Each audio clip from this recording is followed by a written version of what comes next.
नमस्कार, आपने देखना शुरू कर दिया है बिहार 10x न्यूज और मैं हूं आपके साथ ग्यासुद्दीन लसानी।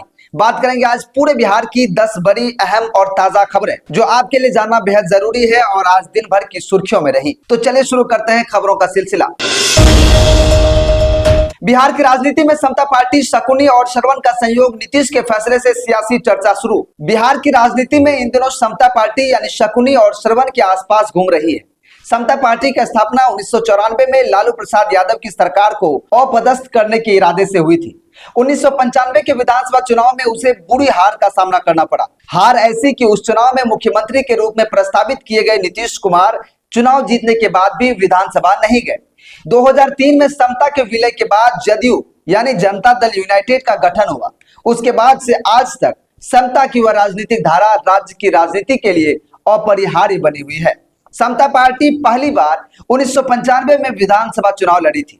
324 सदस्यों वाली उस समय की बिहार विधानसभा में उसके 310 उम्मीदवार चुनाव लड़े, केवल 7 की जीत हुई। ये थे नीतीश कुमार, शकुनी चौधरी, श्रवण कुमार, अनिल सिंह, रामस्वरूप पासवान, देवेंद्र नाथ दुबे और विष्णु प्रसाद कुशवाहा। बिहार में असिस्टेंट प्रोफेसर की भर्ती के लिए नए नियम लागू, पात्रता परीक्षा और लिखित परीक्षा जरूरी। नए नियम के आधार पर बिहार के विश्वविद्यालयों एवं अंगीभूत महाविद्यालयों में 10,479,000 पदों पर सहायक प्रधानाध्यापकों की नियुक्ति होगी।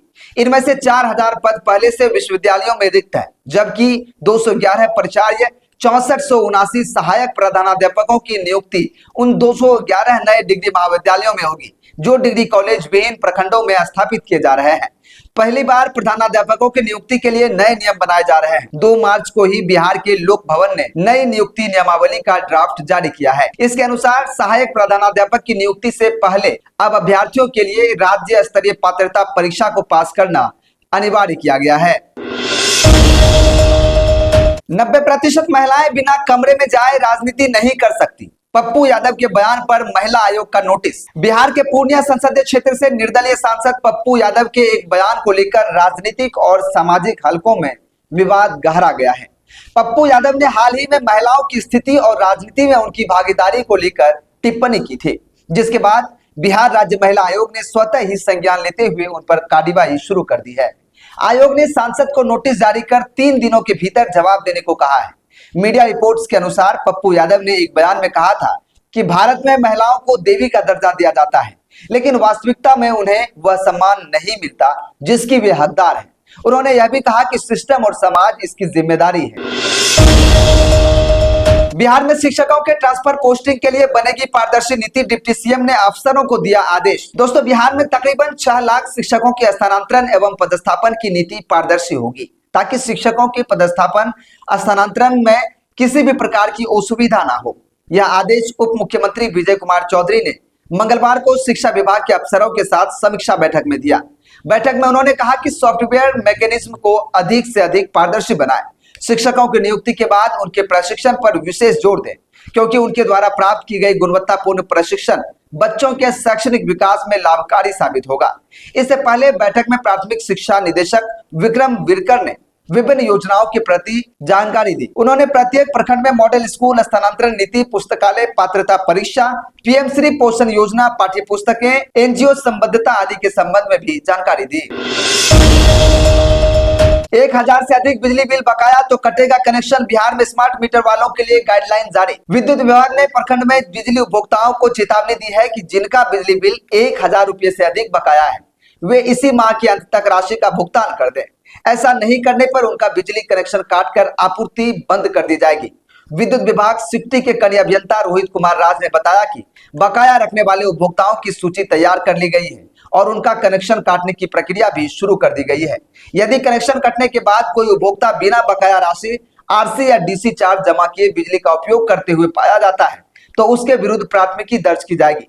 विभाग के अनुसार बिजली चोरी और बकाया वसूली को लेकर लगातार कार्रवाई की जा रही है। मार्च 2026 तक अभी वर्तमान समय में अप्रैल माह की बात करें तो लगभग 450 उपभोक्ताओं का बिजली कनेक्शन काटा गया है। पूर्वी चंपारण में पुलिस टीम पर हमला, यौन शोषण के आरोपित को गिरफ्तार करने पहुंची थी टीम, दरोगा निलंबित। पिताही प्रखंड के बतौना गांव में यौन शोषण के एक आरोपित को चोरी छुपे शादी की सूचना मिलने पर मधुबन पुलिस टीम छापेमारी के लिए पहुंची। पुलिस को जानकारी मिली थी कि आरोपी युवक विकास महतो अपने मामा के घर में शादी कर रहा है और बारात की तैयारी चल रही है। जैसे ही पुलिस टीम मौके पर पहुंची, ग्रामीण और आरोपित के परिजन उग्र हो गए। उन्होंने पुलिस के साथ धक्का मुक्की की और हाथापाई शुरू कर दी। इस हमले में मधुबन थाना की दरोगा नेहा वर्षा और 2 चौकीदार घायल हो गए। स्थिति बिगड़ने पर आसपास के थानों से अतिरिक्त पुलिस बल को बुलाया गया। पिताही थानाध्यक्ष बबन कुमार के नेतृत्व में हालात को नियंत्रित किया गया। इसके बाद पुलिस ने त्वरित कार्रवाई करते हुए 22 लोगों को गिरफ्तार कर लिया, जिनमें 14 महिलाएं और 8 पुरुष शामिल हैं।